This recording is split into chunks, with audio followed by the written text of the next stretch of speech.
Հասկացա, միգուցե քննիչի կողմից հարցադրում։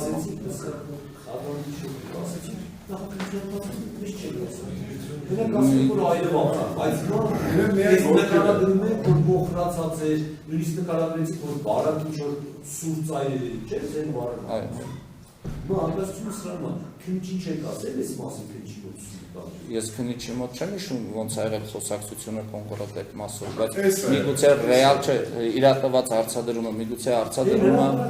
հարցադրումը իր միգուցե ես ճիշտ չեմ հասկացել ինչ նկատի ունեցել վարված, ես նկատի եմ ունեցել մոխրացածի մասով, վարված մոխրացած ա եղել իր վերջույթը, միանշանակ հիմա ասում եմ ու դա տենց ա եղել։ Միգուցե քննիչի հարցադրումը այնպիսին ա եղել, ես չեմ հասկացել ինչ ասել նման պատասխան տվել, բայց ռեալ տենց ա եղել։ Եթե այդ պահին հարցադրումը այնպես տարվոր տենց լիներ, տենց չասել։ Ավարտեք լավ Շնորհակալ եմ։